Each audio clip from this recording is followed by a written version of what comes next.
आपली आवड म्हणणं किंवा योगिनीज अँड स्वप्नाज किचनमधून आम्ही एक नवीन रेसिपी घेऊन आलेलो आहोत आणि ती म्हणजे चटपटीत शेवगाच्या शेंगा. तर माझ्या मुलांना ह्या प्रचंड आवडतात.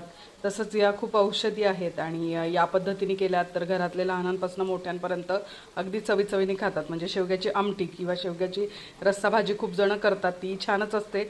पण ह्या परतलेल्या शेंगा मुलं इतकी आवडीने खातात आणि म्हणजे त्यांच्या डोळ्यांसाठी आपण ह्या मधनं कराव्यात म्हणून मी ही आज रेसिपी घेऊन आलेली आहे.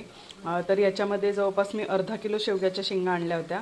घरातल्या सगळ्या मेंबरला ह्या खूप आवडतात आणि त्या या पद्धतीने एका बोटाच्या शेपमध्ये म्हणजे बोटाच्या आकारा एवढ्या आपण कापून घेतल्यात. ज्या शिरा कापताना येतात त्या काढल्यात, बाकीच्या सगळ्या शिरा काढलेल्या नाहीत. आणि पाण्यामध्ये मी किंचित मीठ आणि साखर असं घालून ह्या उकळायला ठेवलेल्या आहेत. हे पाहू शकता तुम्ही. तर त्या एक 10 ते 15 मिनटं आपल्याला छान शिजवून घ्यायच्या आहेत. कुकरला जर केल्या तर त्याचा गाळ होतो, सो आपल्याला ह्या अशा शिजवून घ्यायच्या आहेत. आणि या शिजवल्यानंतर मी त्याची जी प्रोसेस आहे की त्यांना चटपटीत बनवण्याची ती तुम्हाला दाखवते थोड्याच वेळात.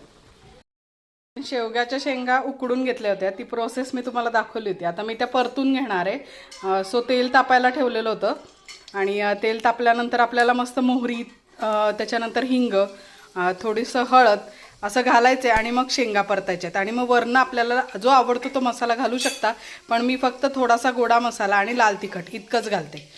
आणि मीठ तर होतंच शेंगींमध्ये, पण थोडंसं वरनं घालायचं.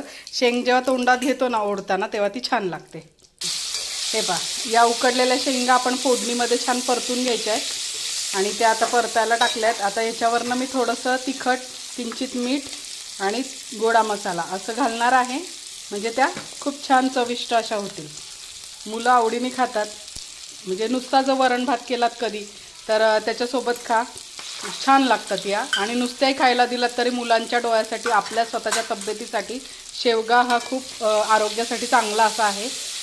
सो परतलेल्या शेवग्याच्या शेंगांचा आस्वाद घ्या रेसिपी थ्रू. रेसिपी आवडली असेल तर लाईक करा, शेअर करा, सबस्क्राईब करा. अशाच नवीन नवीन रेसिपी घेऊन तुमच्या भेटीला येईन. So thank you. आणि त्याचा फायनल लुक पण दाखवते. हे पहा, आपली अशी चटपटीत शेवग्याची शेंग रेडी आहे. पहा किती टेम्पटिंग दिसते. सो नक्की ट्राय करा आणि मुलांना खरंच खायला घाला. त्यांना एकदा एक शेंग त्यांनी अशी ओढली आणि खाल्ली ना की त्यांना वरच्या मसाल्यांमुळे ती परत परत खावीशी वाटेल. सो रेसिपी नक्की ट्राय करा. लाईक करा, शेअर करा, सबस्क्राईब करा. थँक्यू.